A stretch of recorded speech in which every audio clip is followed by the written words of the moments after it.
नमस्कार मित्रों, मैं डॉक्टर इंदिरा अशोक आपके सामने चौथा सॉल्यूशन पेपर लेकर के उपस्थित हुआ हूं। मैं इस श्रृंखला के पहले 3 पेपर्स को सॉल्यूशन के रूप में आपके समक्ष प्रस्तुत कर चुका हूं। ये मेरा चौथा सॉल्यूशन पेपर है। मित्रों, जैसा कि आप स्क्रीन पर देख रहे हैं, ये हमारे भाटिया आश्रम के पिछले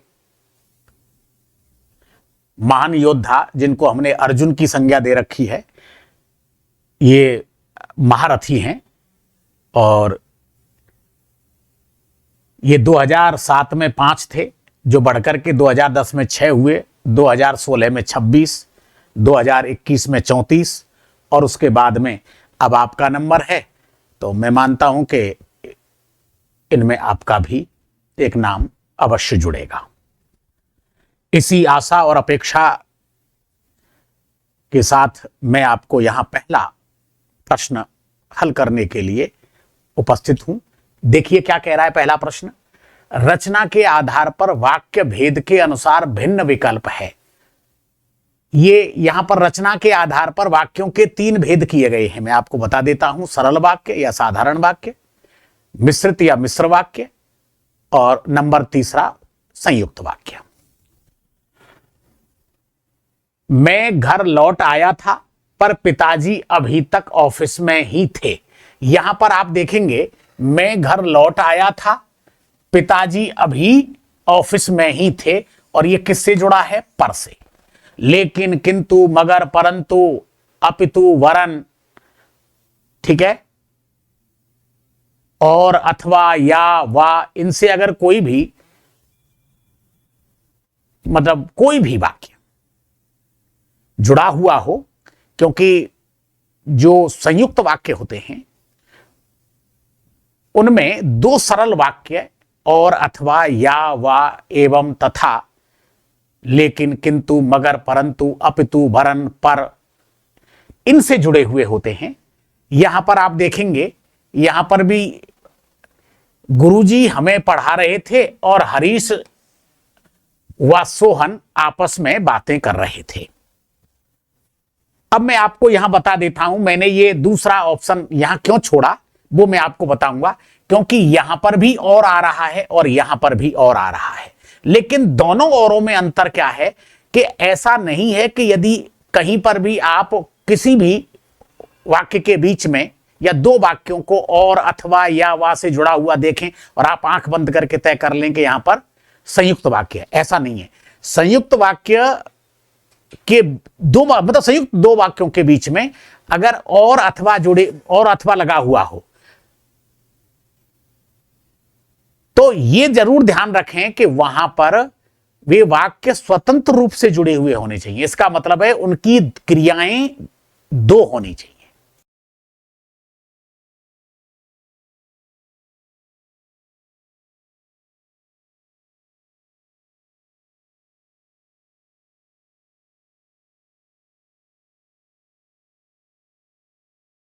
अलग अलग क्रियाएं हैं, लेकिन यहां आप देखेंगे कि मोहन आज अपने भाइयों राम और श्याम के साथ यहां आया था। यहां पर केवल एक ही क्रिया हो रही है, आना, जबकि राम और श्याम के बीच में भी और का प्रयोग हो रहा है, लेकिन यह वाक्य एक ही है। जहां पर उद्देश्य भले ही कितने भी हों, किंतु विधेय के रूप में क्रिया एक ही हो, और किसी भी वाक्य के बीच में और, अथवा, या, वा कुछ भी आ जाए, वहां पर संयुक्त वाक्य नहीं होगा। संयुक्त वाक्य वहीं पर होगा जहां उद्देश्य के साथ साथ विधेय भी अलग अलग हो। यदि 2 उद्देश्य हैं तो विधेय भी 2 ही हो। यदि उद्देश्य 4 हैं, 5 हैं, तो भी चलेगा, लेकिन उद्देश्य के अनुसार विधेय का होना आवश्यक है। यदि एक साथ उद्देश्य 3 आ रहे हैं, 4 आ रहे हैं, तो जो विधेय है, मतलब क्रिया है, वो 2 तो मिनिमम होगी ही होगी, मैक्सिमम भी हो सकती है, लेकिन 2 मिनिमम 2 क्रियाएं होंगी। जैसे आपने देखा होगा, मैं घर लौट आया था, तो लौट आना, और पिताजी अभी तक ऑफिस में ही थे, तो ऑफिस में ही थे, इसका मतलब वो अभी घर नहीं आए हैं, मतलब 2 क्रियाएं हैं। यहां पर बच्चे मैदान में खेल रहे थे, लेकिन मैं पेड़ की छाया में बैठा था। तो यहां दो क्रियाएं हैं, बच्चे खेल रहे थे और मैं पेड़ की छाया में बैठा था। और किससे जुड़ा है ये? लेकिन से। तो ये लेकिन हो गया, ये और हो गया, ये पर हो गया। इसलिए ये तीनों के तीनों वाक्य तो हैं संयुक्त वाक्य, लेकिन जो ये है और वाला, ये और वाला है सरल वाक्य। ये कौन सा वाक्य है? सरल वाक्य। इसलिए यहां पर भिन्न कौन सा है? तीसरा, मतलब दूसरा। मोहन आज अपने भाइयों राम और श्याम के साथ यहां आया था। तो रचना के आधार पर वाक्य भेद के अनुसार भिन्न विकल्प है, तो भिन्न विकल्प है 2। तो सरल वाक्य की मैंने आपको बताई दी कि उद्देश्य चाहे भले ही एक से अधिक हो सकते हैं, लेकिन विधेय के रूप में क्रिया एक ही होगी। यह सरल वाक्य की पहचान है, चाहे वाक्य सकर्मक हो या अकर्मक हो। फिर उसमें चाहे और, अथवा, या, वा किसी का भी प्रयोग हो रहा हो, आपको इससे कोई तकलीफ नहीं होनी चाहिए। दूसरा है कि मिश्रित वाक्य। मिश्रित वाक्यों में क्या होता है कि दो जो आश्रित उपवाक्य होते हैं, यहां पर देखो मिश्रित में और संयुक्त वाक्य में जो सबसे बड़ा अंतर होता है वो ये होता है कि संयुक्त वाक्य में 2 या 2 से अधिक प्रधान उपवाक्य होते हैं। ठीक है, प्रधान उपवाक्य का मतलब है जो अर्थ की दृष्टि से पूर्ण होते हैं। कहने का आशय यह है कि 2 सरल वाक्य स्वतंत्र रूप से किसी ना किसी ऐसे कनेक्टिंग वर्ड से जुड़े हुए होते हैं जो 2 क्रियाओं को आपस में जोड़ने का काम करता है। समझ गए आप? मिश्रित वाक्य कौन सा होता है? जिसमें 2 या 2 से अधिक आश्रित उपवाक्य होते हैं, एक भी अर्थ की दृष्टि से वाक्य पूरा नहीं होता। जैसा मैं आपको आगे उदाहरण आएंगे, मैं आपको स्पष्ट करूंगा। मैं किसी माध्यम से भी आपको बताऊंगा कि देखो यहां पर यह मिश्रित वाक्य क्यों है, क्योंकि आप इस तरह का आप पूछ सकते हो कि आराम से आपको पता लग जाएगा। तो वहां पर और, अथवा, या, वा, एवं, तथा, लेकिन, किंतु, मगर, परंतु, अपितु, वरन, ये अगर कनेक्टिंग वर्ड हो तो समझ लेना संयुक्त वाक्य है। लेकिन संयुक्त वाक्य समझते समय यह ध्यान रख लेना कि उद्देश्य के साथ साथ विधेय भी होने चाहिए। अगर 2 उद्देश्य हैं तो विधेय भी 2 होने चाहिए। उद्देश्य 4-5 है तो मिनिमम विधेय के रूप में क्रियाएं 2 होनी चाहिए, यह समझ लेना। मिश्रित वाक्यों में क्रियाएं 1 से अधिक होती हैं, लेकिन एक भी वाक्य अपने आप में अर्थ की दृष्टि से पूर्ण नहीं होता। एक वाक्य दूसरे वाक्य के अर्थ पर निर्भर करता है। मैं आपको बहुत आसानी से बता दूंगा। और वो वाक्य आपस में चूंकि, ताकि, क्योंकि, की, इसलिए, यानी, मानो, इनसे जुड़े हुए होते हैं, यदि, तो आदि से। पढ़ते हैं नंबर 2 प्रश्न देखिए। उपसर्ग निर्मित भिन्न शब्द समूह है सुसंगति, अंतर्निहित, पुनरावृत्ति, अलंकरण, विगलित, सुशिक्षित, संपादक, संदेहास्पद, प्रतिघात, प्रतिगामी, परिष्करण और निस्तारण। भैया यहां पर अगर देखने में आ रहा है तो देखो ये एक उपसर्ग है, ये एक उपसर्ग है, ये इसमें सम उपसर्ग है, इसमें सम उपसर्ग है, इसमें प्रति उपसर्ग है, इसमें निस उपसर्ग है, इसमें अलम है, इसमें वी उपसर्ग है, इसमें सु उपसर्ग है। ठीक है, लेकिन यहां पर आप देखो यहां केवल एक है, इनमें तो एक उपसर्ग है, एक उपसर्ग है, इन सब में एक उपसर्ग है, सब में एक उपसर्ग। ठीक है, और अब आप देखो यहां पे सु और सम 2 उपसर्ग हैं, सु प्लस सम प्लस गति, यहां पर अंतर प्लस दी प्लस हित, यहां पर पुनर् प्लस आ प्लस वृत्ति, तो 2 उपसर्ग मित्रों, इन सब में 2 आपके सामने चौथा मतलब है सॉल्यूशन पेपर लेकर के मैं इस श्रृंखला के पहले 3 पेपर सॉल्यूशन के रूप में आपके समक्ष प्रस्तुत कर चुका हूं। ये मेरा चौथा सॉल्यूशन पेपर है। देखो, जरूर से जरूरी, तैयार से तैयारी, लाचार से लाचारी, गर्म से लाचार से लाचारी, गर्म से गर्मी,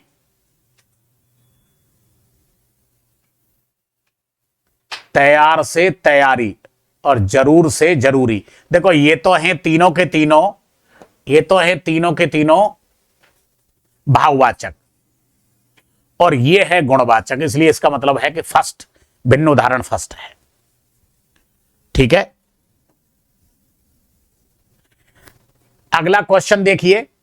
तत्सम तद्भव का असंगत विकल्प है धान्य का धान। बिल्कुल सही बात है, पहला धान्य है और धान का तद्भव होता है, मतलब धान्य का तद्भव होता है धान। बुभुक्षा का तद्भव होता है भूख। मरूर का मरोड़ नहीं साहब, यही नहीं है।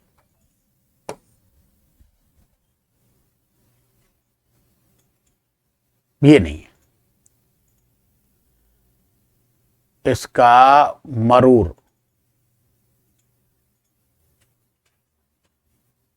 इसका मरूब होगा। मोहन सुबह से लगातार पढ़ रहा है, वाक्य में पक्ष है, लगातार पढ़ रहा है, इसका मतलब सातत्य बोधक है। पढ़ रहा है रही है जहां पर आ जाए समझ लेना सातत्य बोधक है, ये निरंतरता बोधक है। ये मैं शाम होते ही लौट आऊंगा क्योंकि मुझसे देर रात तक रुका नहीं जाएगा।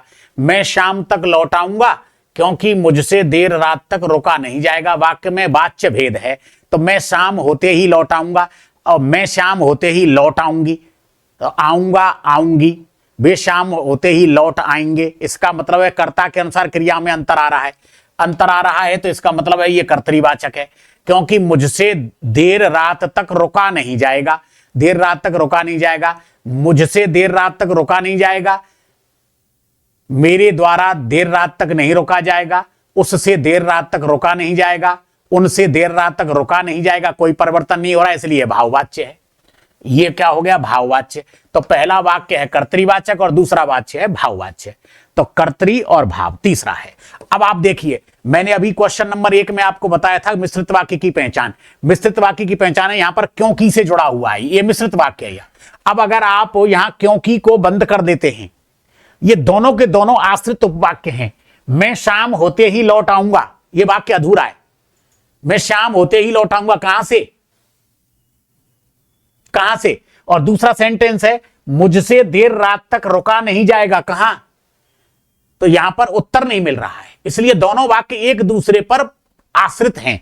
इसलिए जब इस क्योंकि को जोड़ दिया जाएगा तब यह आएगा सेंटेंस कि मैं शाम होते ही लौट आऊंगा क्योंकि मुझसे देर रात तक रुका नहीं जाएगा। यह संयुक्त वाक्य ना होकर के कौन सा वाक्य है? ये मिश्रित वाक्य है। सरल वाक्य इसलिए नहीं है क्योंकि इसमें क्रियाएं दो हैं, सेंटेंस के अनुरूप है, क्योंकि सरल वाक्य में क्रिया एक ही होती है।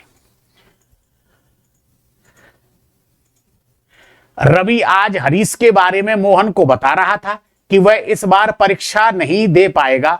मिश्र वाक्य के इस उदाहरण में किस आश्रित उपवाक्य का प्रयोग हुआ है? अब यहां पर देखो, यह भी मिश्रित वाक्य है। रवि आज हरीश के बारे में मोहन को बता रहा था कि, तो किससे जुड़ा हुआ है? ये की से। तो यह मिश्रित वाक्य हो गया, कि, क्योंकि, चूंकि, ताकि, इसलिए, ठीक है, इनसे जुड़ा हुआ हो तो मिश्रित वाक्य है।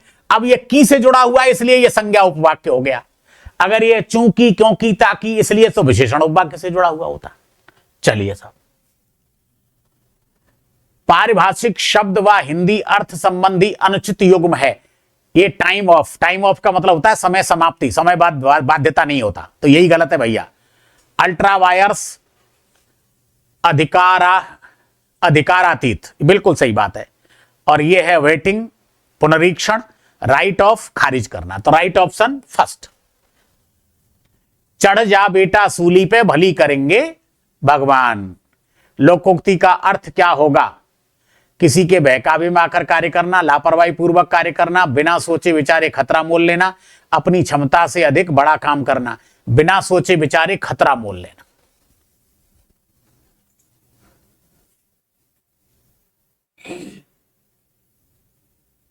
मुहावरे व अर्थ संबंधी उचित युग्म कितने हैं? तिल धरने को जगह न रहना, बहुत भीड़ होना, बिल्कुल सही है। टेढ़ा मुंह कर देना, निरुत्तर कर देना, बिल्कुल सही है। छाती छलनी हो जाना, लगातार दुख आते रहना, ये बिल्कुल सही है। जबान काट कर देना, नहीं, ये नहीं है। तो इसका मतलब 1 2 3, तीसरा प्रश्न सही है। किस विकल्प में अशुद्ध वाक्य है? हिंदी और अंग्रेजी मेरी भाषाएं हैं, बिल्कुल सही है। नवरस में श्रृंगार का प्रधान स्थान है। भैया वहां आंखों का मुफ्त ऑपरेशन होता है। किस विकल्प में अशुद्ध वाक्य है? नव रस में श्रृंगार का प्रधान स्थान है, क्योंकि ये गलत है, क्योंकि इसमें ये शब्द गलत है। क्या होगा ये? श्रृंगार। तो नव रस में श्रृंगार का प्रधान स्थान है, तो श्रृंगार रस, इसमें और क्या जुड़ेगा? नव रस में श्रृंगार रस का, हां, प्रधान स्थान है। तुम मुझसे उसे मिलवाना, वाक्य में काल भेद है, अब भविष्यत में है और आज्ञा दी जा रही, तो आज्ञार्थक भविष्यत काल हो गया। मैं मोहन से 4 वर्ष बड़ा हूं, वाक्य में कारक भेद है, मैं मोहन से 4 वर्ष बड़ा हूं। मैं मोहन, वाक्य में कारक भेद नहीं है, कर्ता कारक है। बड़ा हूं अलग हूं, बिल्कुल अपादान है, कारण नहीं है, दोनों हैं। निम्नलिखित में से कौन सा शब्द विभक्ति रहित रहने पर बहुवचन में परिवर्तित नहीं होगा? भैया वैसे तो ये सभी हो जाते हैं, लेकिन बालक है। अब जैसे ये यहां से बच्चा से बच्चे, बच्चे और बच्चों, ठीक है। ऐसे ही लड़कियां, लड़कियां, लड़कियों,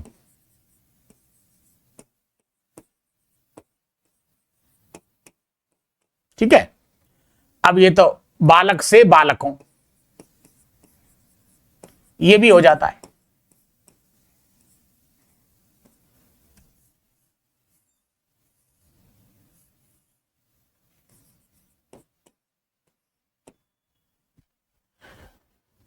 तो निम्नलिखित में से कौन सा शब्द विभक्ति रहित रहने पर बहुवचन में परिवर्तित नहीं होगा? विभक्ति रहित होने पर ये नहीं होगा।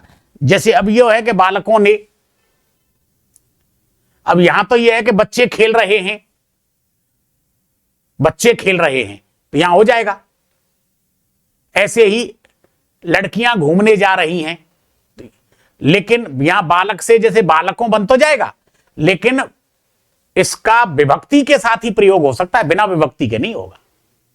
जैसे बालकों ने गिलास को तोड़ दिया, बालकों ने, तो विभक्ति आ गई ना, तो इसका मतलब है कि इस यही है।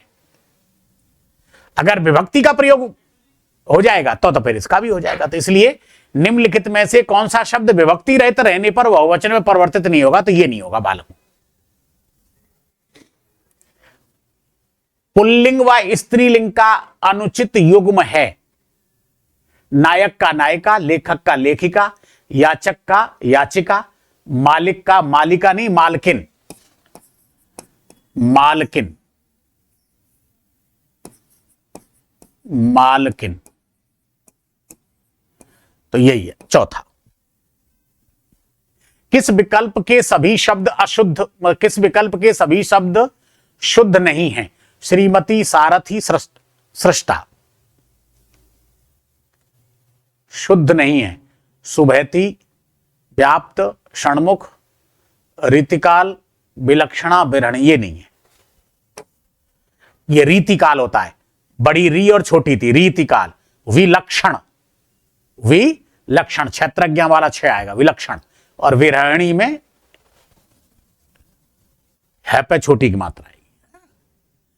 अभिभाषण शब्द का प्रयोग किस अर्थ में होता है? अभिभाषण लिखित होता है भैया, है ना। राष्ट्रपति या वो देते हैं ना राज्यपाल अभिभाषण, तो वो लिखा हुआ होता है, क्योंकि वो सरकार के द्वारा पहले से ही पूर्व निर्धारित होता है कि चाहे भले ही राज्यपाल किसी भी दल का हो या किसी भी विचारधारा का हो, और अगर वो वहां सरकार में बैठा है, मतलब राज्यपाल के या राष्ट्रपति के पद पर, किसी भी संवैधानिक पद पर बैठा हुआ है, तो वो वही भाषण पढ़ेगा, अभिभाषण पढ़ेगा जो सरकार ने लिख करके दिया है, चाहे भले ही वो अंगेष्ट सरकार हो। भारतीय संस्कृति पुरातन मानी जाती है। वाक्य में संस्कृति शब्द का प्रयोग किस अर्थ में हुआ है? प्राचीन के अर्थ में, संस्कृति उन्नति के अर्थ में, समरसता के अर्थ में, आध्यात्मिक उन्नति के अर्थ में। भारतीय संस्कृति पुरातन मानी जाती है। भारतीय संस्कृति पुरातन, वाक्य में संस्कृति शब्द का प्रयोग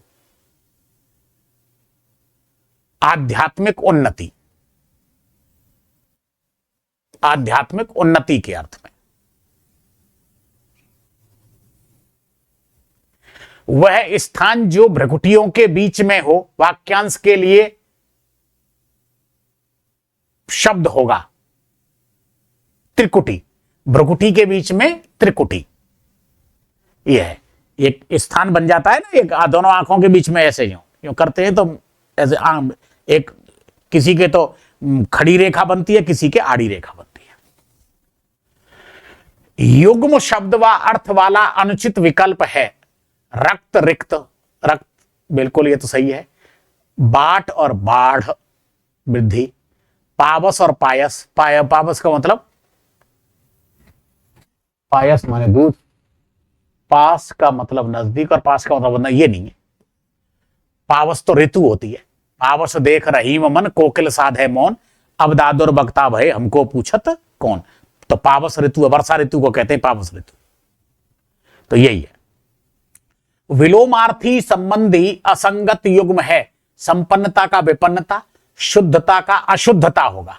रोगी का निरोग, रसिक का अरसिक या वीतराग, या उसको हम क्या कहेंगे, वीतराग भी कहेंगे, वीतराग।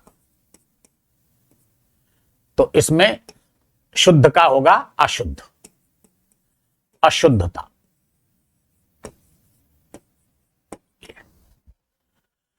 किस विकल्प के शब्द परस्पर पर्यायवाची नहीं हैं, पर्यायवाची नहीं है? विवृति, मृषा, विचलित, निरपेक्ष, निष्पक्ष, बेलाग, बिल्कुल ठीक है।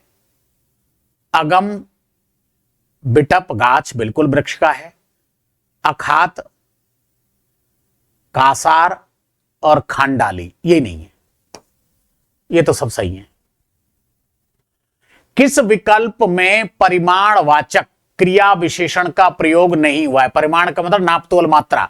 यह बच्चा बहुत रोता है, तो बहुत आ गया, ये तो है परिमाणवाचक। तुम रविवार को बहुत खेलते हो, ये भी बहुत आ गया। आप अधिक बोलते हो, अधिक आ गया। बहुत, कम, अधिक। वह थोड़ा लालची है, वह थोड़ा लालची है।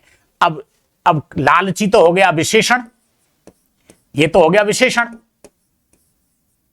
अब कितना लालची है कि थोड़ा, तो ये थोड़ा क्या बन के आया यहां पर? प्रविशेषण।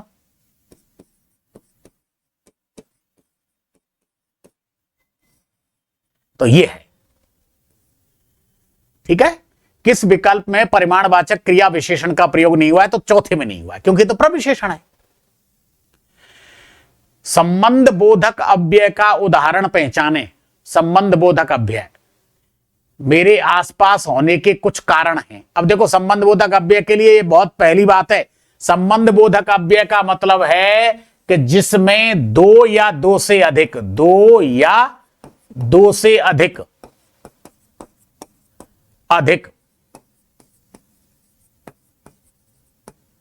संज्ञा या सर्वनाम,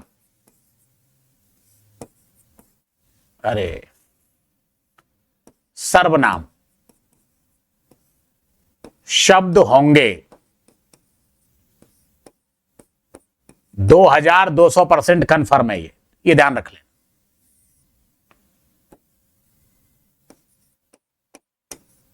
होंगे, ठीक है। अब आप देखो, मेरे असफल होने के कुछ कारण हैं। अब यहां केवल एक ही मेरे सर्वनाम है अकेला, वह आजकल यहां नहीं रहता, तो यहां पर केवल एक ही है। मोहन आपके बाद घर आया, तो मोहन और आपके, तो यहां पर मोहन संज्ञा है और आपके सर्वनाम है। उत्तम पुरुष सर्वनाम, मध्यम पुरुष सर्वनाम। तो राइट ऑप्शन ये हो गया। पहचान लो, आप देख लो, दो या दो से अधिक संज्ञा या सर्वनाम शब्द आएंगे ही आएंगे अगर संबंध बोधक अव्यय का प्रयोग हो रहा है तो। संबंध बोधक अव्यय संबंधी भिन्न शब्द है। सामने, भीतर, निकट, पास, यहां, वहां, पहले, उपरांत। अब देखो सामने भीतर, ये हो गया स्थान का बोध करा रहा है। पास निकट, ये भी स्थान का बोध करा रहा है। यहां वहां, ये भी स्थान का बोध करा रहा है।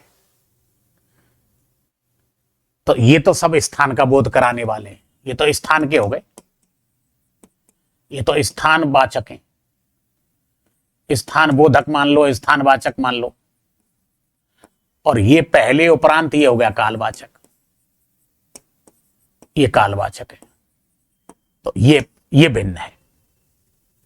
निम्नलिखित में से संरचना के आधार पर क्रिया भेद संबंधी भिन्न उदाहरण हैं। अब देखो, संरचना के आधार पर क्रिया के कितने भेद माने गए हैं? 4। कौन कौन सी? संयुक्त क्रिया, नाम धातु क्रिया, प्रेरणार्थक क्रिया और पूर्वकालिक क्रिया। ठीक है ना। और इनमें ही सब में एक और होती है जिसको हम सजातीय क्रिया भी कहते हैं।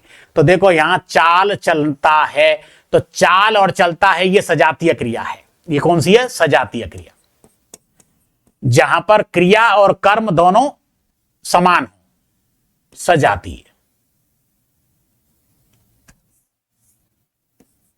सजातीय क्रिया। ठीक है। अब यहां देखो, वे आज जल्दी लौट आए, मतलब लौट और गए, दो क्रियाएं हो गई। बच्चा विद्यालय से आ और गया, मैं अभी अभी घर पहुंच गया हूं, दो दो क्रियाएं आ रही हैं। तो इसका मतलब इन तीनों में संयुक्त क्रिया है। इनमें तीनों में क्या है? संयुक्त क्रिया है। और ऊपर वाले में सजातीय क्रिया है, जिसका इससे कोई लेना देना नहीं है, अलग है वो। तो भिन्न उदाहरण किसमें? ऊपर वाले में। किस विकल्प में सभी देशज शब्द समूह हैं? झंडा, आदमी, बोट, सजा, सखी, साखी, अक्कल, बाजरा, टेलर, कीमत, घेवर, लुगदी, पंडित। ये देशज हैं और ये सब विदेशी हैं। ये सब क्या हैं? विदेशी। और ये है देशी। ठीक है भैया, इसलिए ध्यान रख लेना, ये देशज है।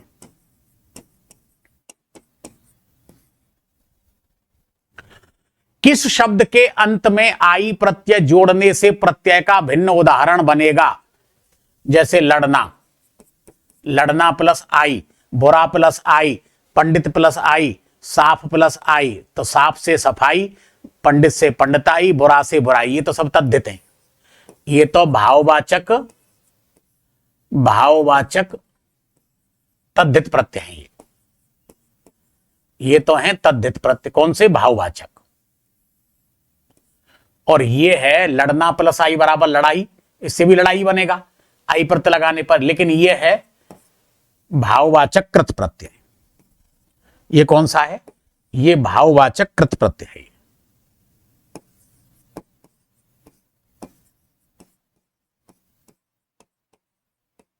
ये भाववाचक कृत प्रत्यय है।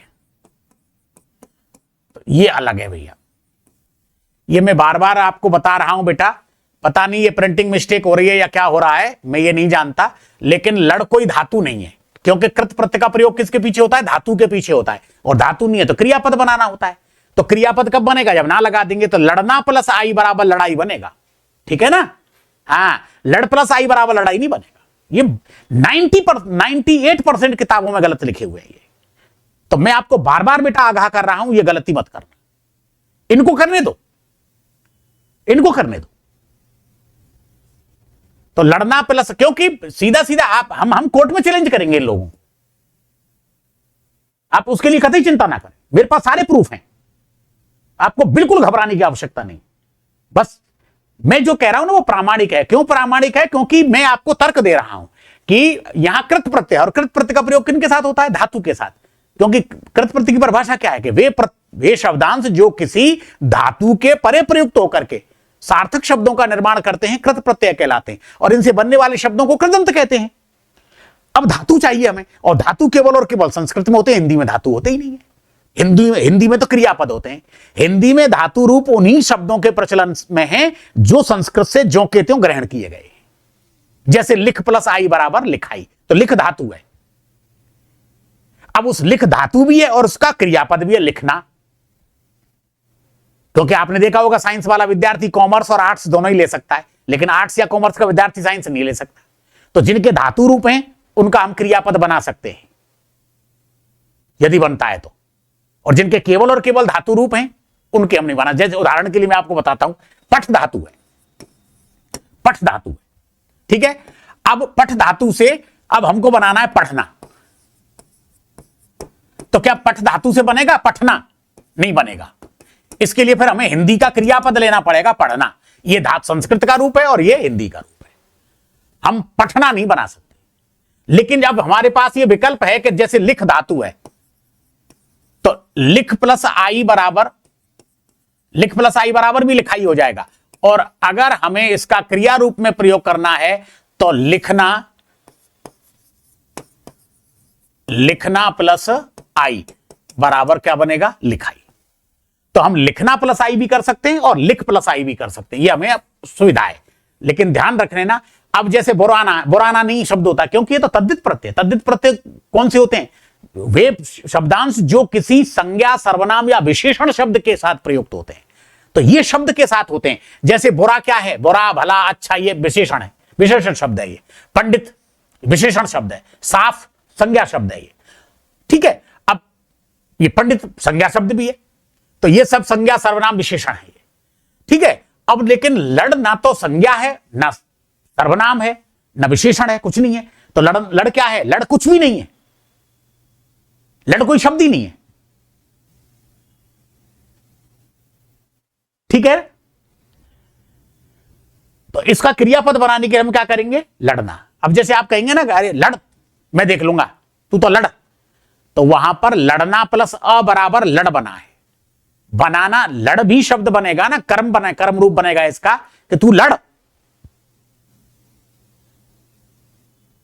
तो भी लड़ना प्लस अ बराबर लड़,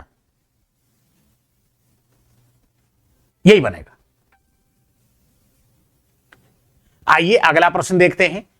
आर प्रत्यय से बना शब्द नहीं है, आर प्रत्यय से बना शब्द नहीं है। सुनार, यादगार, लोहार, सुथार। तो यादगार नहीं है, ठीक है, यादगार नहीं है, क्योंकि सोना प्लस आर बराबर सुनार बन जाएगा, लोहा प्लस आर बराबर लोहार बन जाएगा, सुथ प्लस आर बराबर सुथार बन जाएगा। सुथ माने लकड़ी, लकड़ी का कार्य करने वाला कौन होता है? सुथार, बढ़ई।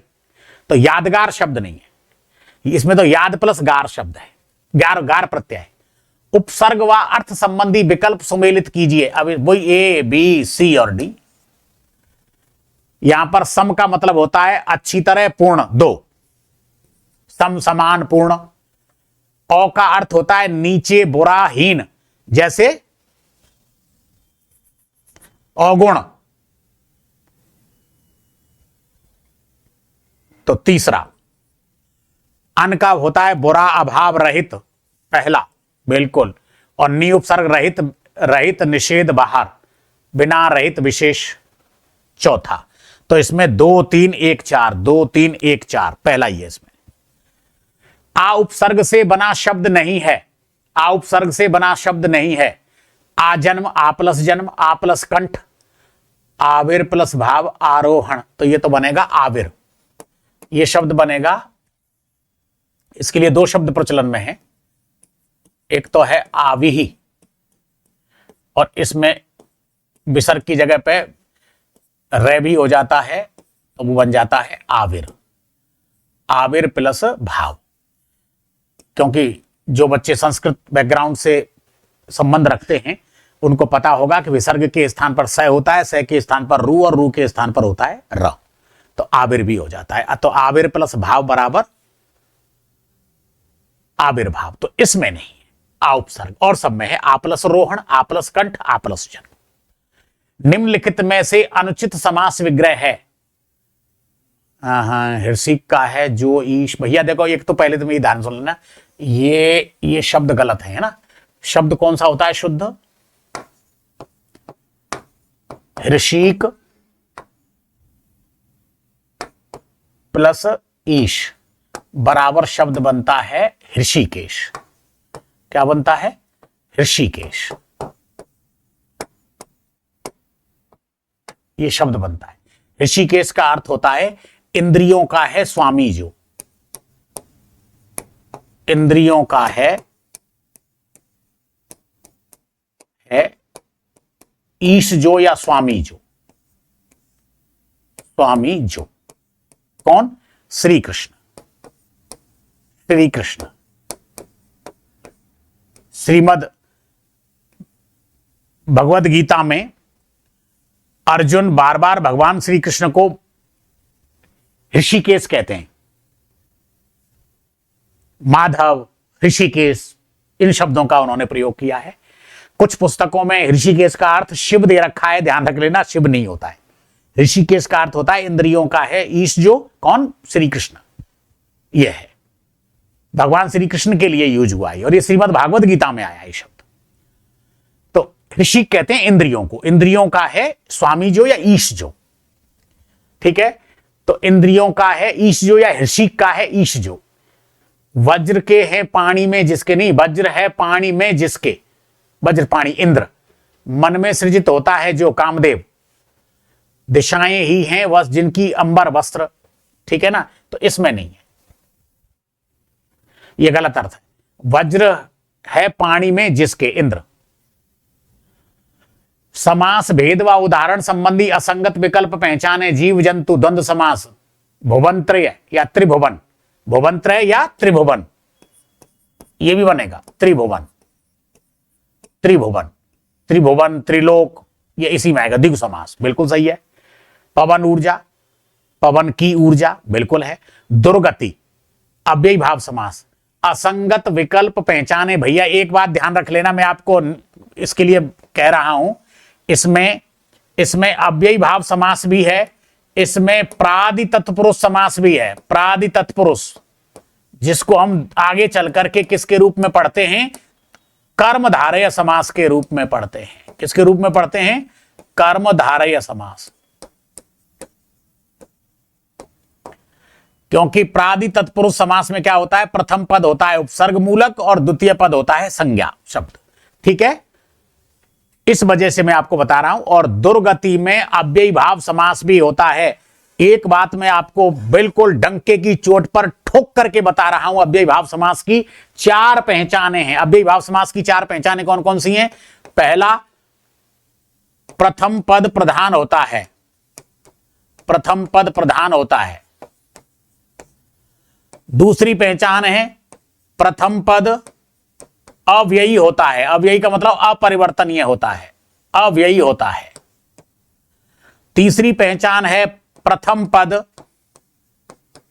उपसर्ग मूलक होता है। उपसर्ग मूलक, उपसर्ग मूलक होता है। और चौथी पहचान है शब्द पुनरावृत्ति पाई जाती है। शब्द पुनरावृत्ति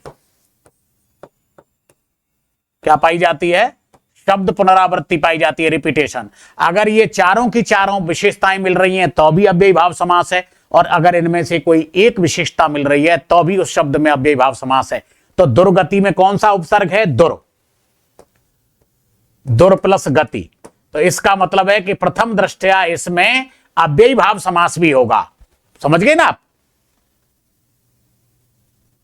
इसमें अव्ययी भाव समास भी होगा, क्योंकि किसी भी शब्द के सामने आपको कोई भी उपसर्ग जुड़ा हुआ दिखाई दे जाए, कोई भी उपसर्ग, आंख बंद करके तय कर लेना उसमें प्रथम दृष्टया अव्ययी भाव समास है। अब आप कहोगे कि इसमें अव्ययी भाव समास क्यों नहीं माना है? क्योंकि इसका एक तीसरा और बताओ, एक और अर्थ भी निकलता है, यह अलग जगह भी प्रयुक्त होता है। दुर प्लस गति। दुर माने बुरी और गति माने गति। बुरी स्थिति, बुरी गति। बुरी है गति जो, कैसी गति के? बुरी। तो प्रथम पद द्वितीय पद की विशेषता बतला रहा है, इसलिए कर्मधारय समास भी है। तो इस दृष्टि से यहां कर्मधारय समास मान लेने के कारण अव्ययी भाव समास को यहां नेग्लेक्ट किया गया है। लेकिन ध्यान रहे, अव्ययी भाव समास इस स्थिति में आपको बोनस अंक मिलेंगे, क्योंकि अगर यहां ऑप्शन में कर्मधारय समास होता, अगर यहां ऑप्शन में यदि यहां पर दुर्गति में यह पूछा जाता कि दुर्गति में कौन सा समास है, अव्ययी भाव समास, तत्पुरुष समास, द्विगु समास, कर्मधारय समास, तो फिर उस स्थिति में कर्मधारय समास आता, क्योंकि वो विशेष रूप से किसी अलग विशिष्ट गुण के कारण वो दूसरे समास में प्रयुक्त हो रहा है। तो पहले हम ऑप्शन में लेते कर्मधारय समास और फिर उसके बाद में आते हम अव्ययभाव समास पे। लेकिन यहां पर दूसरा ऑप्शन है ही नहीं है कर्मधारय समास का, अव्ययभाव समास है। तो इस दृष्टि से ये चारों के चारों ऑप्शन राइट है, चारों ऑप्शन राइट है। ठीक है, तो आपको बोनस अंक मिलेंगे। चलिए अगला, किस विकल्प के शब्द सूर्य के पर्यायवाची नहीं है? ललित, ललाम, मनोहर, तरण, दिनमणि, मार्तंड, पूषा, प्रभाकर, रवि, आदित्य, दिनेश। ये प्रिंटिंग मिस्टेक हुई है। दिनेश, भानु, ये तीनों विकल्प के जितने भी शब्द हैं वो सब सूर्य के पर्यायवाची हैं, और ये सब सुंदर के पर्यायवाची हैं। ललित, ललाम, मनोहर ये सूर्य के हैं और ये सुंदर के हैं, ये सुंदर के पर्यायवाची, तो यही भिन्न है। तो राइट ऑप्शन फर्स्ट। पारिभाषिक शब्द व हिंदी अर्थ संबंधी विकल्प सुमेलित कीजिए। इमोल्यूमेंट, इमोल्यूमेंट, इमोल्यूमेंट का मतलब होता है, अब ऐसे कर लो आप, तो ए वही पहला अपना ए बी सी और डी, ये बहुत अच्छा पैटर्न है, इसको आप ध्यान रखना, इससे गलती होने के चांसेज नहीं रहेंगे। इमोल्यूमेंट, इमोल्यूमेंट का मतलब होता है परिलब्धि, परिलब्धि 4। ठीक है, अब है फॉरसाइट, ये तो 3-4 बार आ चुका है फॉरसाइट, इसका मतलब होता है दूरदर्शिता, तो 3। अगला है ग्रेस, ग्रेस नंबर मिलते हैं कि नहीं मिलते हैं अनुग्रह में? बोनस अंक 2 ग्रेस लग जाती है ना, किसी के मान लो 17 पे पास होना है और 15 आए तो उसके 2 नंबर की ग्रेस लग जाती है, आगे लिख देते हैं जी, तो ये ग्रेस अनुग्रह। लेजिटमेंट, लेजिटमेट ये है वैध, फर्स्ट। तो 4 3 2 1, 4 3 2 1 चौथा विकल्प राइट है। अधिमानता शब्द का पारिभाषिक रूप होगा ओपोनेंट, ये तो विरोधी या प्रतिपक्षी होता है।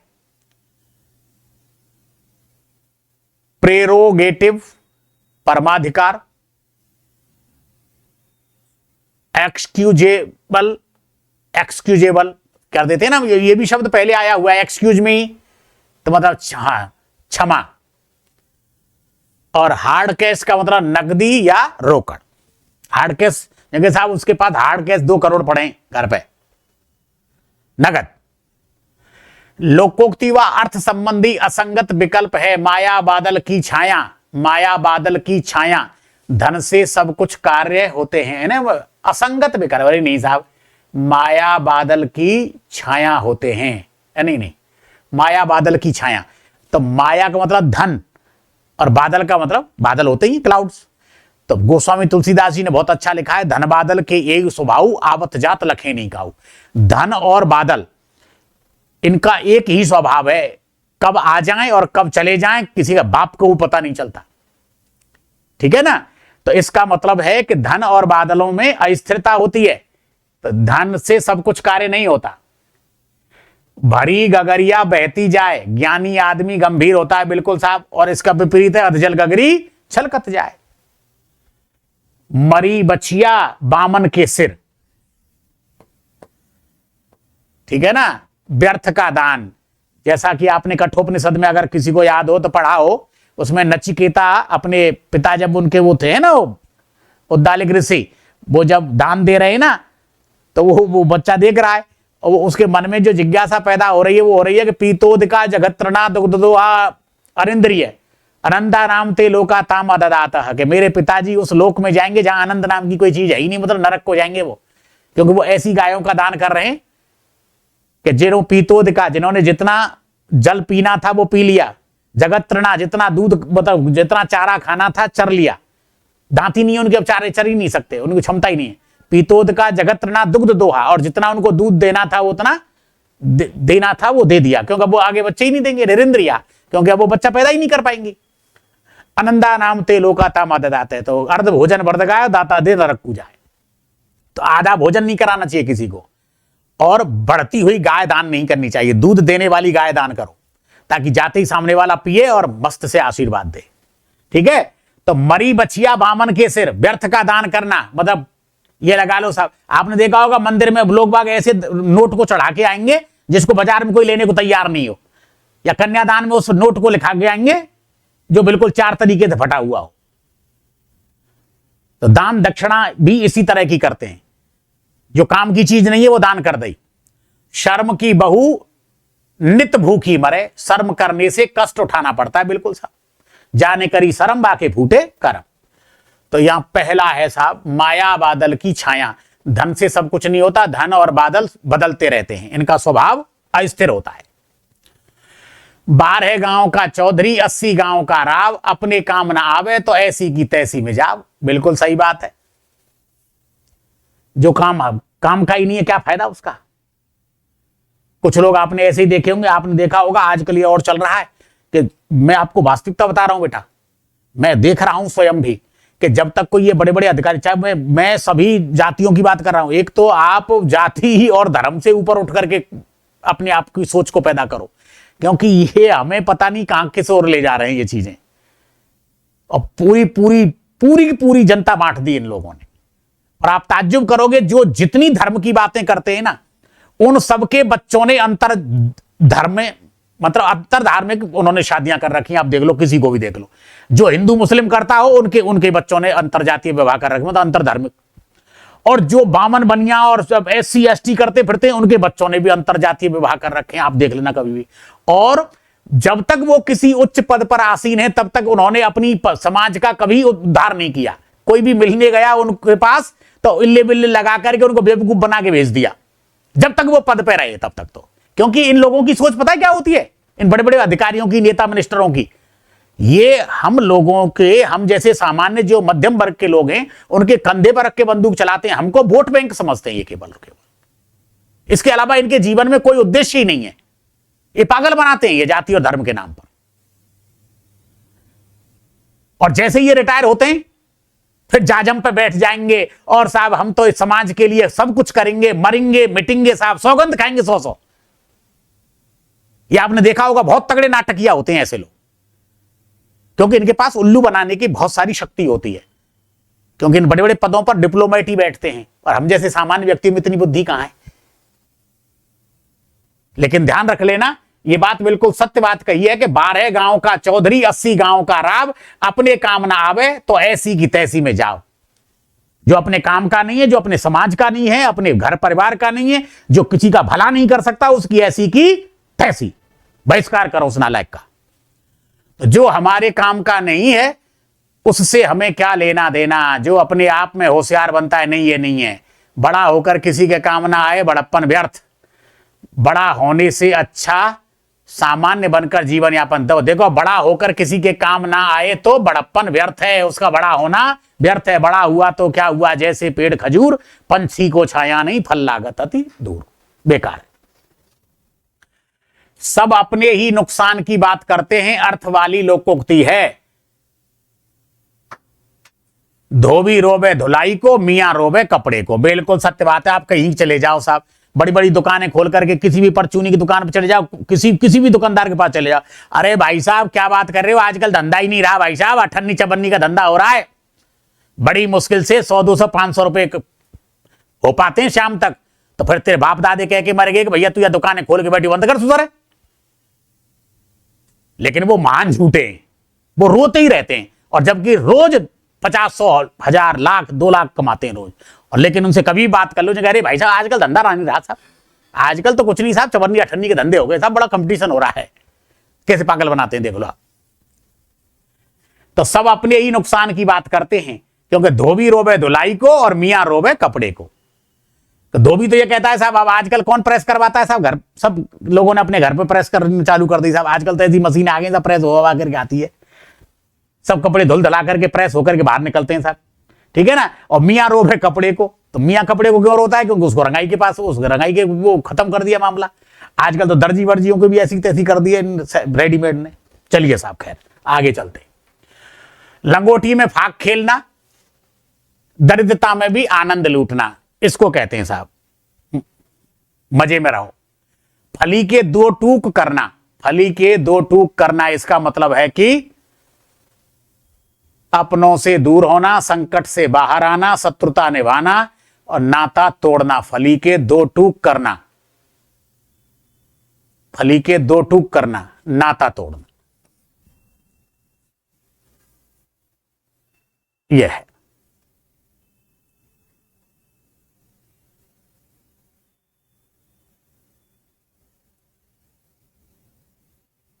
नाटक में पात्रों के अभिनय नाटक में पात्रों के अभिनय के भावों को प्रकट करने हेतु किस चिन्ह का प्रयोग किया जाता है? कोष्टक चिन्ह का।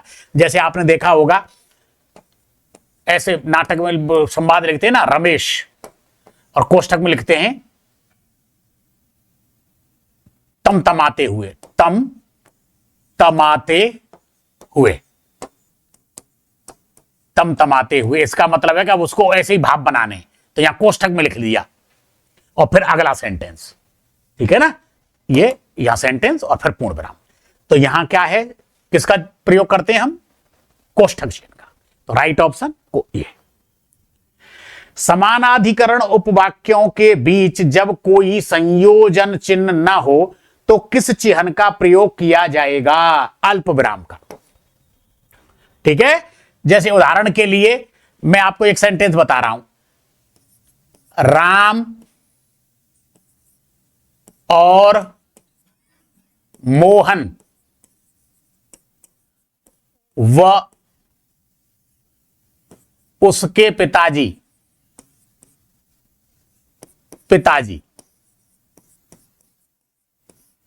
घर जा रहे हैं।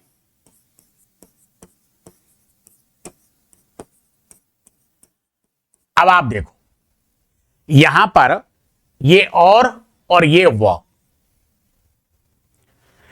समानाधिकरण वाक्य कौन से होते हैं? जो और, अथवा, या, व, एवं, तथा इनसे जुड़े हुए होते हैं। और व्यधिकरण जो उपवाक्य होते हैं वो लेकिन, किंतु, मगर, परंतु, अपितु, वरन, चूंकि, क्योंकि, ताकि इनसे जुड़े हुए होते हैं। ठीक है, तो अब ये लेकिन, किंतु, मगर, परंतु वाले जो होते हैं ना, ये ऐसे होते हैं कि इनमें कई बार प्रयोग होता है और कई बार नहीं होता, लेकिन इनमें भी जो चाहे भले वो उपवाक्य व्यधिकरण हो या फिर समानाधिकरण हो, हमेशा कॉमा का ही प्रयोग होता है। लेकिन ये लेकिन, किंतु, मगर, परंतु ऐसे सेंटेंस हैं कि इनमें अगर हम कॉमा का प्रयोग कर देते हैं तो कई बार अर्थ बदलने की संभावना बढ़ जाती है। तो इससे बचने के लिए हम इनका ही प्रयोग करते हैं, कॉमा का प्रयोग नहीं करते, लेकिन अमूमन होता है, चाहे भले वो समानाधिकरण उपवाक्य हो या व्यधिकरण उपवाक्य हो, दोनों में ही अल्प विराम का प्रयोग होता है। अब जैसे मैं आपको यहां अल्प विराम का प्रयोग करके बता रहा हूं, मतलब समानाधिकरण उपवाक्यों के बीच जब कोई संयोजन चिन्ह का मतलब संयोजक चिन्ह जोड़ने वाला, संयोजन करने वाला, जैसे और व आ गए ना इसमें दो, राम और मोहन व उसके पिताजी घर जा रहे हैं। अब हमने इसको हटाना है तो हम क्या लिखेंगे यहां पर? राम, मोहन, राम, मोहन, कॉमा लगा दिया ना, व उसके पिताजी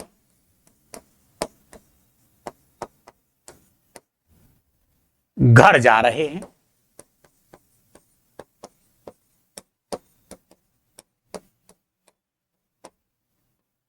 तो यहां पर किसको हटा दिया? और को हटा दिया और कॉमा लगा दिया। आप चाहो तो वह को भी हटा सकते हो और यहां पे कॉमा लगा दो, राम, मोहन, कॉमा, उसके पिताजी घर जा रहे, इसको भी हटा दो वाले। तो किसका प्रयोग होगा? कॉमा का। उन्नति के मार्ग में संकट पैदा करने वाले बहुत होते हैं, वाक्य में किस शब्द के कारण अशुद्ध है? बहुत के कारण है भैया। कारण क्या है? जो बहुत शब्द है ना, बहुत,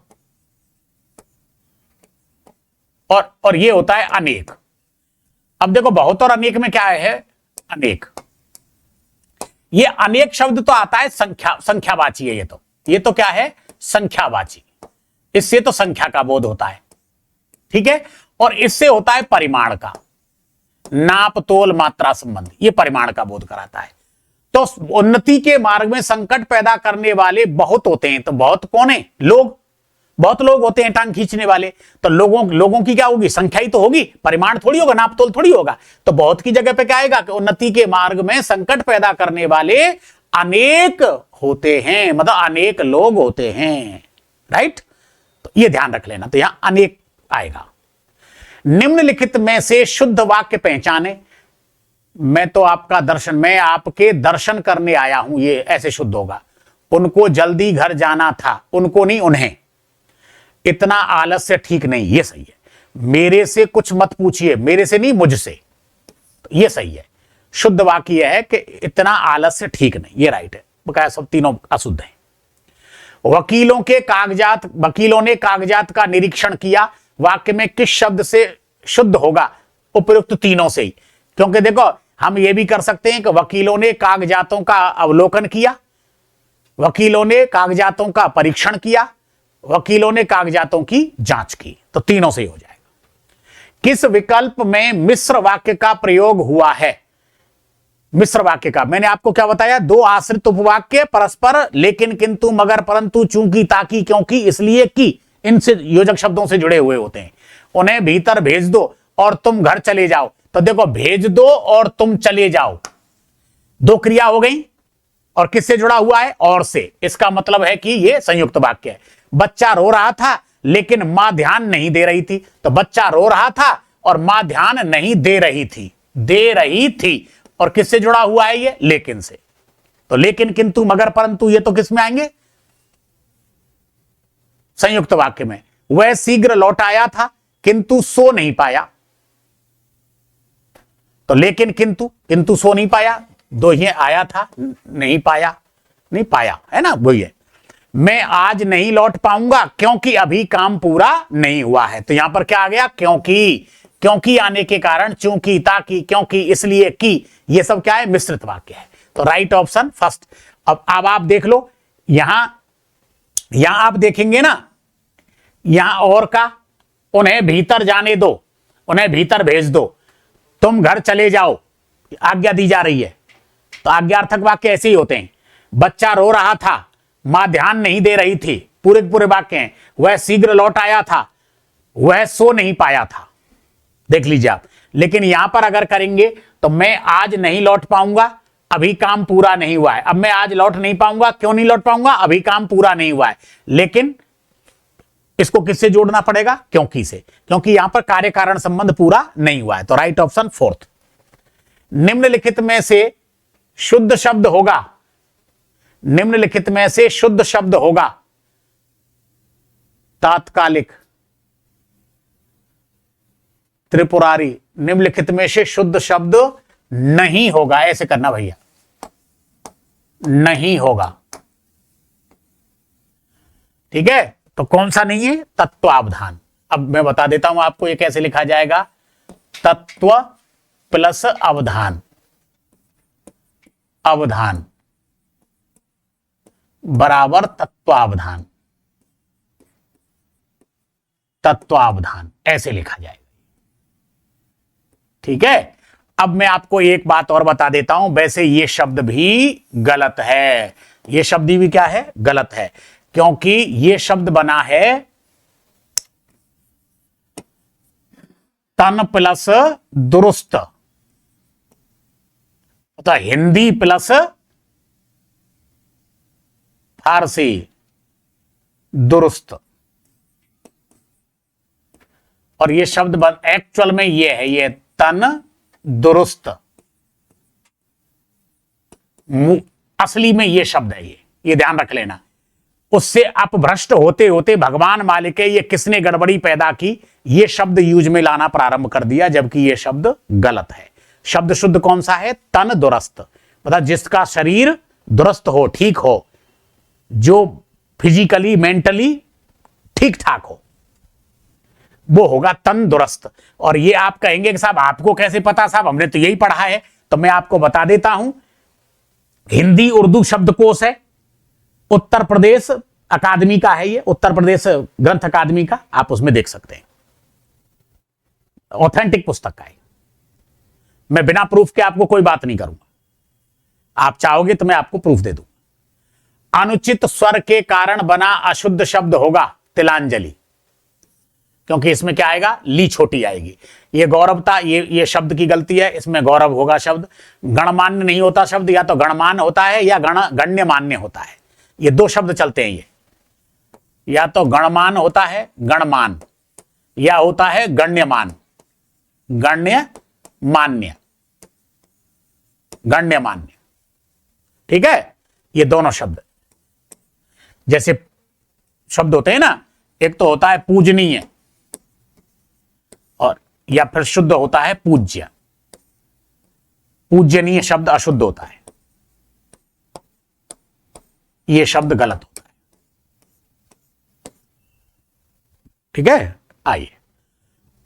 परिमार्जत शब्द में अशुद्धि का कारण है भैया स्वरलोप, परिमार्जित होगा, परिमार्जित।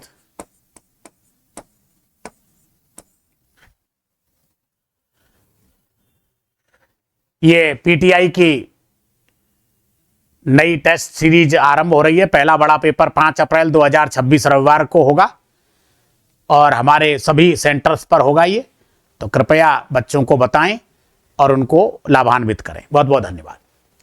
संबंध व संबंध सूचक शब्द असंगत विकल्प है। बुआ की पुत्री फुफेरी बहन, बिल्कुल सही है। पिता की बहन का पति फूफा, बिल्कुल सही है।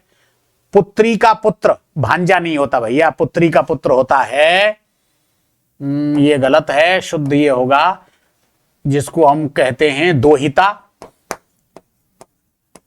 दोहिता कहते हैं या नवासा कहते हैं, नवासा। कहीं कहीं नाती भी कहते हैं, वैसे नाती होता है बेटे का बेटा, बेटे का बेटा नाती होता है।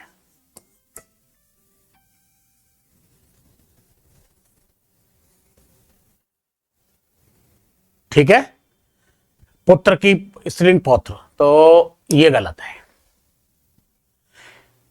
इथनोलॉजी द्वारा किसका अध्ययन किया जाता है? मानव जाति का भैया, सही है ये तो। जल में गहराई नापने का फैदम, शुद्ध है। हाइड्रोमीटर का प्रयोग किसके मापन हेतु किया जाता है? हाइड्रोमीटर, हाइड्रोमीटर वायुदाब। भौतिक राशि व उससे संबंधित, यहां वही कर लो, ए बी सी और डी। क्षेत्रफल वर्ग मीटर में 3, आयतन घन मीटर 4, तापमान सेंटीग्रेड 1, विद्युत की शक्ति किलोवाट 2। 3 4 1 2, 3 4 1 2, 3 4 1 2, right option first.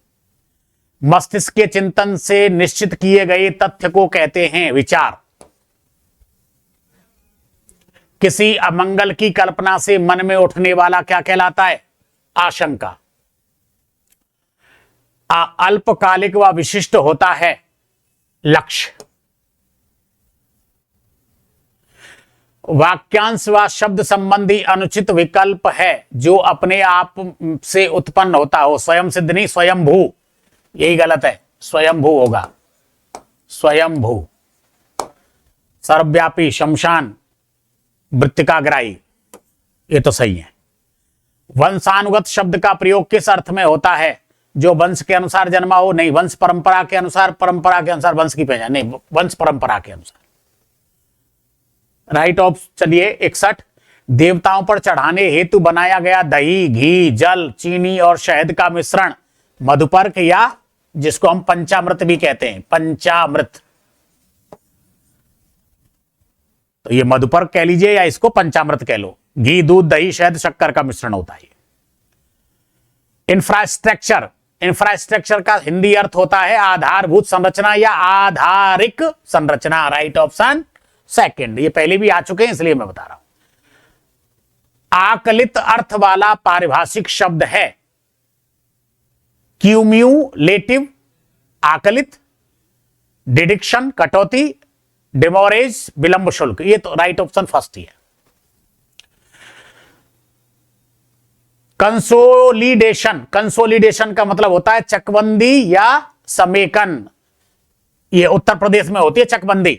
जैसे किसी का खेत, एक तो खेत कहीं दूर है और दूसरा खेत और दूर है, तीसरा खेत कहीं और दूर है, तो उनको लाकर के पास में कर देते हैं वो। और हर 10 साल में, 15 साल में, 20 साल में इस तरह का होता है वहां पर।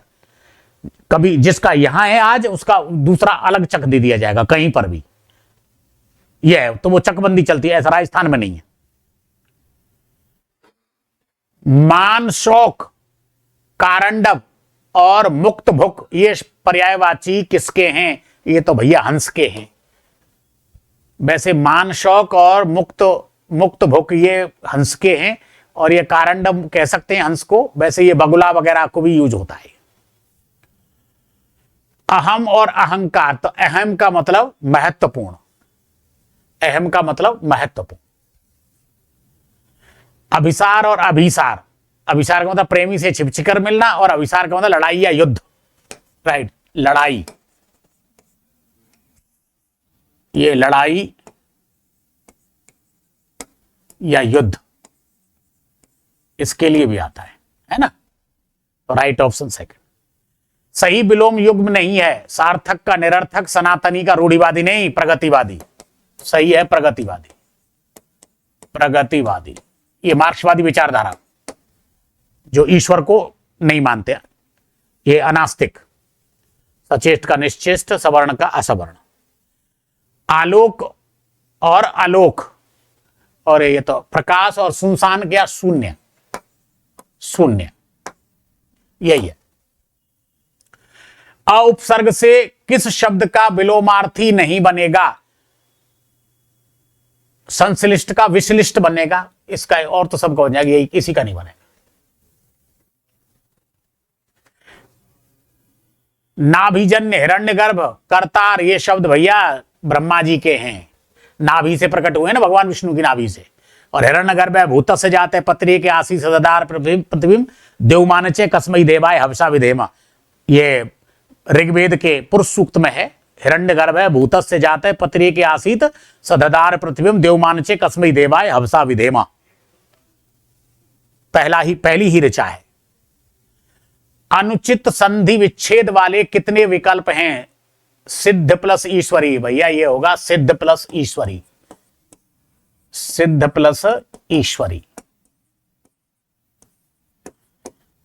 ये समुत होगा, समुत, समुत प्लस चय, यह होगा मन है प्लस अभिराम, मन है प्लस अभिराम,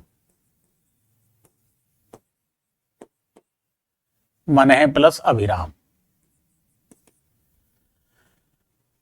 एक ही सही है इसमें बस केवल, और तो सब गलत है। इसका मतलब कितने विकल्प में अनुचित, तो 1 2 3, 1 2 3 यह है। एक ही संधि नियम के अनुसार बना अभीष्ट पद समूह है। रामायण, रामानुज, पयोधि, व्यंजन, सुषुप्त, निर्गमन, सुहम, नीरव, निर्धन, यही है। और तो सब अलग अलग उनसे। सुहम का मतलब है सह प्लस अहम, सह प्लस अहम, ऐसे ही निहि प्लस रब, निहि प्लस रब, और निहि प्लस धन, ये सब विसर्ग संधि से बने, निहि प्लस धन। ठीक है भैया, तो इसलिए राइट ऑप्शन थर्ड। संधि वर्ण व संधिष्ट पद वाले संगत विकल्प कितने हैं? ओहो, सत प्लस धर्म, सत प्लस धर्म बिल्कुल ठीक है। प्रति प्लस आया,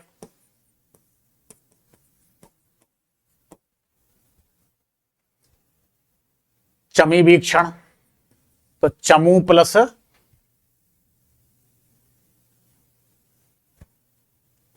ईक्षण, और अप प्लस मा,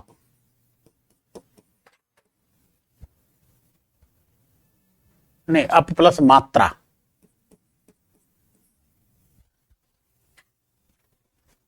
तो संधि वर्ण व संधिष्ट पद वाले संगत विकल्प कितने हैं?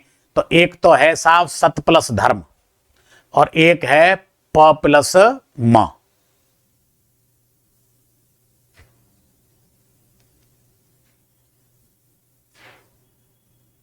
एक व 4, यही सही है। और तो गलत हो गए ना सब भाई, यहां पर ती होना चाहिए था, यहां पर ऊ होना चाहिए था, मुंह। स्वर संधि के अनुसार भेद व संधिष्ट पद सुमेलित कीजिए, ए बी सी और डी। वृद्धि संधि, वृद्धि संधि है अद्येवम, अद्य प्लस एवं। तीसरा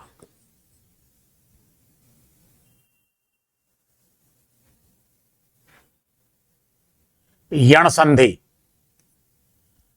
यण संधि वाणी प्लस औदार्य, वाण्योदार्य। दो गुण संधि प्र प्लस ईक्षक, प्रेक्षक, दर्शक होता है ना। चार दीर्घ संधि बधुल्लास, बधु प्लस उल्लास। तो 3 2 4 2 वो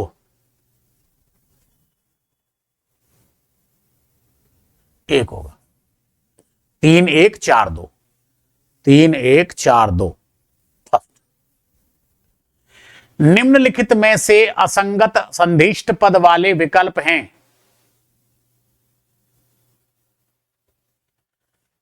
भैया ये बनेगा प्रत्यव्यर्चना, प्रत्यव्यर्चना।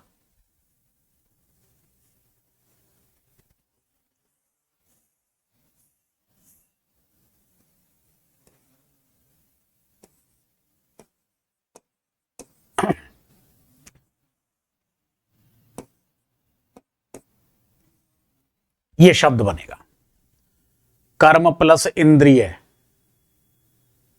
कर्मेंद्रिय। ये बनेगा कर्मेंद्रिय, कर्मेंद्रिय।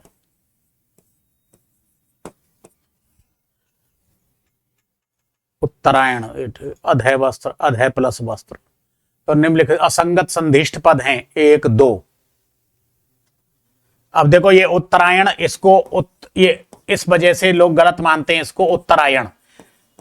अगर संधि की दृष्टि से देखा जाए तो ये शब्द शुद्ध है, और अगर शुद्ध अशुद्ध की बात करते हैं तो मैं मानता हूं कि ये शुद्ध न को न करना कोई अशुद्धि का कारण नहीं है। ठीक है ना। अगर ऐसा होता तो फिर दुर प्लस निवार,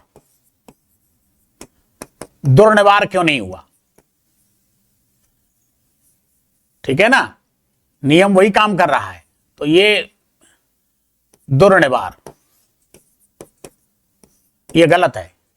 तो केवल ये केवल उच्चारण के आधार पर ही है, बकाया ऐसा कुछ नहीं है। अगर हम ये बात करें तो फिर 1 2 3, 1 2 3, 1 2 3 ये तीनों ही गलत हैं। संधिष्ट पद व भेद संबंधी संगत युग्म है। संगत मति प्लस अनुसार बराबर मत्य अनुसार, मत्यानुसार नहीं होगा, मति अनुसार। संगत भाग्य प्लस उदय बराबर भाग्योदय, गुण संधि। अधिष्ठाता मन प्लस अनुराग। तो इसका मतलब ये गलत है, एक तो ये गलत है और एक ये गलत है। इसका मतलब है 2 और 3 राइट है, संगत युग में 2 और 3। एकाधिक संधि नियमों के अनुसार बनने वाले संधिष्ट पद कितने हैं। सांगोपांग, मंगलाचरण और दिव्यांग। न्यायालय, छंदोग्य उपनिषद और प्रेतात्मा। ठीक है ना। तो इसमें ही है भैया, औरों में तो सब में एक एक ही है, इसमें नहीं है। इनमें सब में 2 2 हैं। जैसे नी प्लस आय, फिर नी का न्याय प्लस आलय, छंदोग्य प्लस उपनिषद तो छांदोग्य उपनिषद, और फिर उपनिषद को तोड़ेंगे तो उपनि प्लस सद, तो सै को शय हो जाता है। ऐसे ही प्र प्लस एत तो बन जाएगा प्र प्लस इत बराबर प्रेत, और प्रेत प्लस आत्मा बराबर प्रेतात्मा। तो इनमें 2 2 संधि है। ये ऐसे बनेंगे। ये नी प्लस आलय, नी plus I, knee plus I, तो ये बन जाएगा न्याय प्लस आलय। ऐसे है ये। ऐसे ही छंदोग्य प्लस उपनिषद, उपनिषद, या इसको छंदोग्य प्लस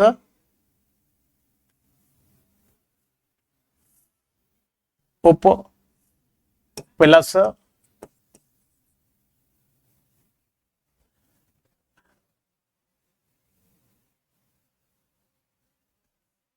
नी प्लस सद। ठीक है ना। ऐसे हो जाएगा ये, और ऐसे बनेगा इसका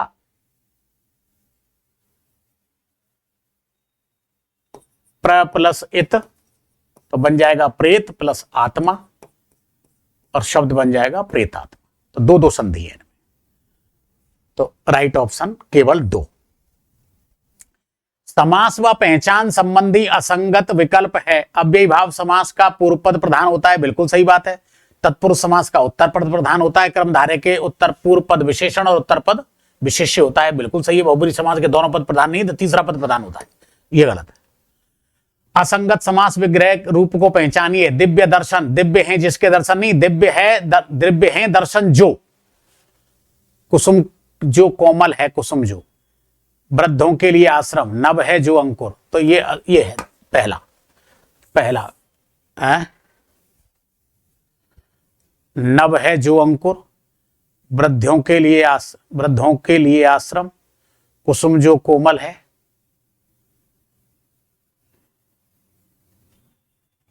दिव्य है दर्शन जो, मतलब दिव्य है दर्शन जो। नव है जो अंकुर, बिल्कुल सही है। वृद्धाश्रम, वृद्धों के लिए आश्रम। कुसुम कोमल, कुसुम के समान, कुसुम जो कोमल है नहीं, कुसुम के समान है जो कोमल, कुसुम के समान है जो कोमल। तो पहला दूसरा गलत है, पहला व दूसरा दोनों गलत है। समस्त पद व भेद संबंधी अनुचित विकल्प है। वृंदावन तत्पुरुष समास, वृंदा का वन मतलब तुलसी का वन। राधा के हैं वल्लभ जो, बहुब्रीहि समास, बिल्कुल सही है। कायर है पुरुष जो। योगाभ्यास, योग का अभ्यास, ये गलत है, इसमें तत्पुरुष समास होगा। समास भेद व समस्त पद का विकल्प सुमेलित कीजिए। अव्ययी भाव समास, यहां आ जाओ, ए बी सी और डी। अव्ययी भाव समास, अव्ययी भाव समास है सप्रसंग दो, क्योंकि स उपसर्ग आ गया।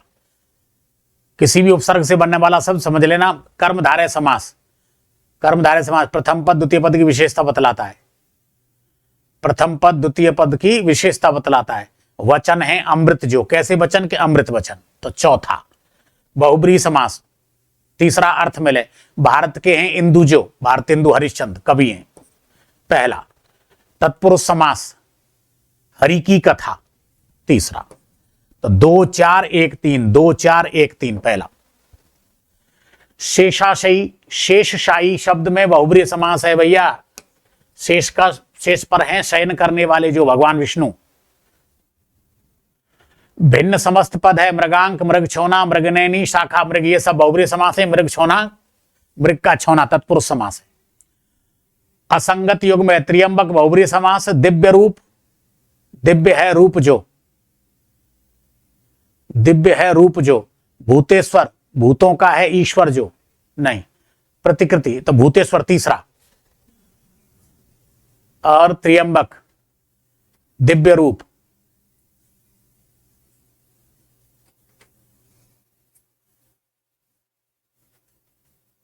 प्रतिकृति, ये तो सही है अव्ययी भाव समास। भूतों के हैं ईश्वर जो, इसमें बहुब्रीहि समास है। दिव्य रूप, दिव्य है रूप जो, कैसा रूप का? दिव्य रूप। त्रियंबक में बहुब्रीहि समास है, तो पहला ही हुआ भैया। जहां संगत युग्म पूछ रहा है, यहां संगत युग्म, तो 1 2 3, मतलब 1 2 4, 1 2 4, ये सही है। भिन्न भाववाचक संज्ञा पद समूह है। भिन्न भाववाचक संज्ञा पद समूह है। सच्चाई, बचाव, फुलावट, पशुत्व, आपा, झगड़ा, बोझ, चोट, मोल, सुधार, पांडित्य, उभार। देखो मैंने ये बात पहले ही बताई थी, ये रूढ़ शब्द हैं ये, और ये सब यौगिक हैं। ये सब क्या हैं? यौगिक हैं। ये है भाववाचक संज्ञा शब्द, ये यौगिक हैं, ये सब यौगिक हैं। ये भी यौगिक है, ये भी यौगिक है, मतलब दो शब्दों के योग से बने हैं ये, और ये सिंगल है सब भाववाचक। दोनों टीमों के बीच हुए मुकाबले की यादें आज भी तरोताजा हैं। वाक्य के संदर्भ में, वाक्य के संदर्भ में सत्य विकल्प कितने हैं? टीमों समुदायवाचक संज्ञा है, बिल्कुल सही है। मुकाबले भाववाचक संज्ञा है। यादें जातिवाचक संज्ञा। तरोताजा भाववाचक संज्ञा। ये तो भैया क्रिया विशेषण है, यही है। चौथा गलत है इसमें, चौथा गलत है। तो कितने संदर्भ सत्य हैं? 1 2 3, 1 2 3। चौथा गलत है। संज्ञा भेद व उदाहरण संबंधी असंगत विकल्प नहीं है, मतलब असंगत विकल्प नहीं होता, सही संगत विकल्प है। ओजस्वी, पार्थिव, सैंधव भाववाचक शब्द नहीं, ये नहीं है, ये तो गुणवाचक है। गुण है सारे के सारे, ये सब सही है।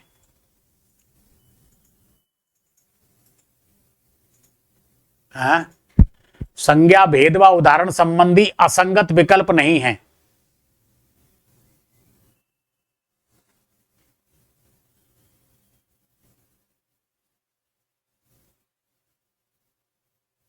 ये सब असंगत है। श्रृंखला, जंजीर, गुच्छा, समुदाय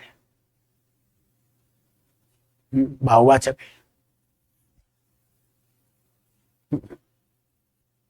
यही है पहला ही। भारतीय शब्द कितने विकल्पों में संज्ञा रूप में प्रयुक्त हुआ है? भारतीय अपने देश से प्रेम करते हैं। भारतीय संस्कृति सबसे अलग है। भारत की संस्कृति, भारतीय विश्व के हर देश में रहते हैं। भारतीय स्वाभिमानी होते हैं। भारत तो देखो, एक पहले में हुआ है, तीसरे में हुआ है, चौथे में हुआ है। पहले तीसरे और चौथे, पहले तीसरे चौथे, पहले तीसरे चौथे में हुआ है, दूसरे में नहीं हुआ है। भारतीय संस्कृति गुणवाचक विशेषण बन गया। संज्ञा भेद व उदाहरण संबंधी विकल्प सुमेलित कीजिए। ए, बी, सी, डी। सावधानी हटते ही दुर्घटना घट जाती है। सावधानी हटते ही, सावधानी भाववाचक संज्ञा ए, तो 2 हो गया। व्यक्ति समाज व परिवार का अंग होता है। परिवार व समाज का अंग होता है 3। ये समुदायवाचक या जातिवाचक है, ध्यान रख लेना, ये जातिवाचक, जातिवाचक, ठीक है। और ये पदार्थवाचक का मतलब द्रव्यवाचक है।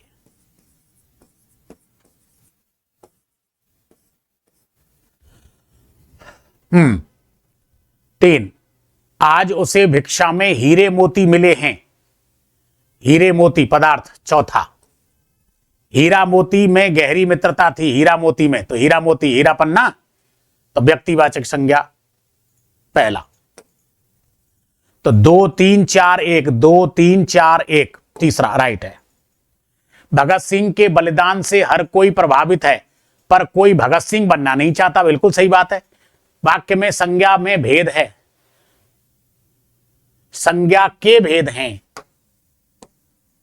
संज्ञा के भेद हैं, मतलब संज्ञा के कितने भेद हैं? तो देखो, भगत सिंह व्यक्तिवाचक संज्ञा भी है और भगत सिंह जातिवाचक संज्ञा भी है,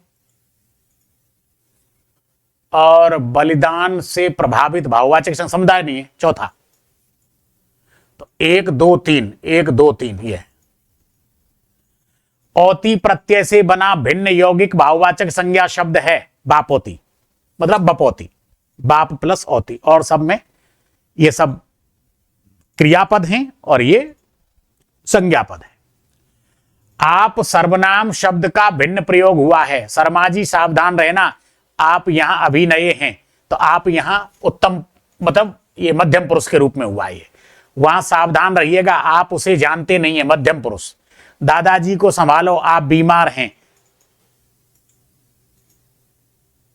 दादाजी को संभालो, आप बीमार हैं। आपका मतलब यहां पर वे है, वे बीमार हैं। ये सेंटेंस एक्चुअल में ये है, वे बीमार हैं। दादाजी को संभालो, आप बीमार हैं, मतलब वे बीमार हैं। मैं जानता हूं आप वहां नहीं रह पाएंगे, आपका मतलब तुम। तो यहां पर सब ये मध्यम पुरुष हैं और ये कौन है? अन्य पुरुष। तो ये भिन्न प्रयोग यहां हुआ है। वह भला किसी को अपनी पुस्तक क्यों देगा? वाक्य में सर्वनाम भेद नहीं है। वह पुरुषवाचक, किसी को अनिश्चयवाचक, अपनी निजवाचक, पुस्तकें क्यों देगा? प्रश्न तो है ही नहीं, केवल वो तो मन से ही अपनी बात कर रहा है। तो इसमें कौन से सर्वनाम का भेद नहीं है? प्रश्नवाचक सर्वनाम का भेद नहीं है।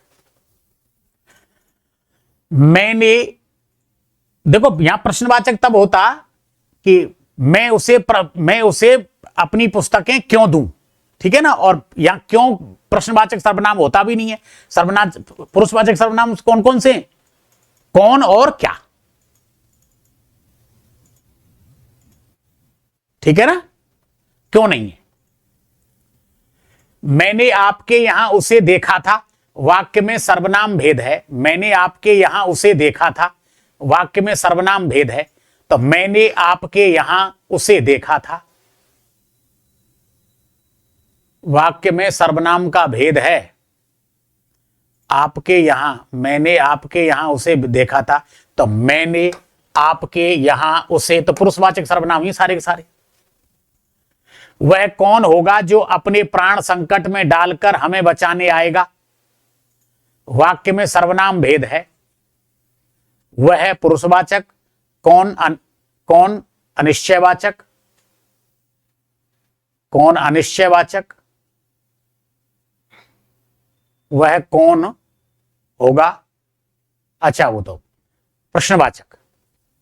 पुरुषवाचक, प्रश्नवाचक, अपने निजवाचक, यही है साहब। दूसरा, हम भारतीय विपरीत परिस्थितियों में भी हार नहीं मानते, असंगत कथन है। भैया इसमें तो सब ही हैं, बोनस अंक मिलेंगे, ठीक है ना। इसमें सर्वनाम, पुरुषवाचक सर्वनाम हम है, ठीक है ना। भारतीय विपरीत ये विशेषण है साहब, ठीक है।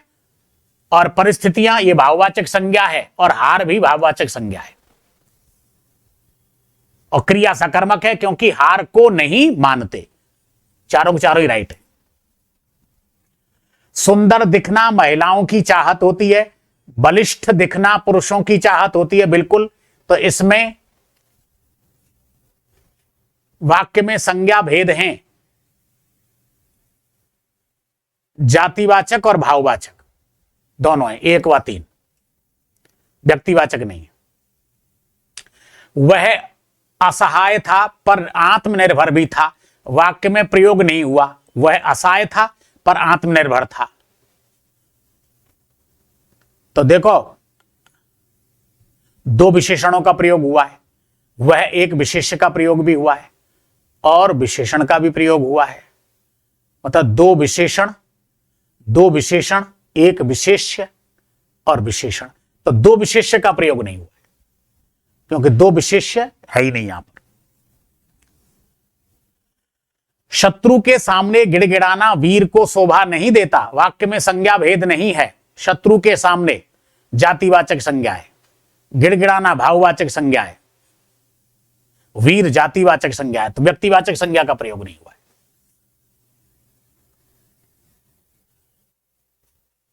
मित्रों बहुत बहुत धन्यवाद। मैंने आज चौथे प्रश्न पत्र का यहां पर मूल्यांकन किया है। उसकी सारी समालोचना जो मेरी दृष्टि में मैं ठीक मानता हूं, मैंने ढंग से की है।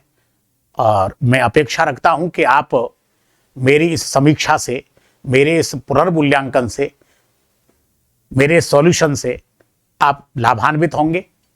इसी आशा और विश्वास के साथ में मैं आपसे विदा लेता हूं। बहुत बहुत धन्यवाद। जय हिंद, जय भारत, वंदे मातरम, जय राजस्थान।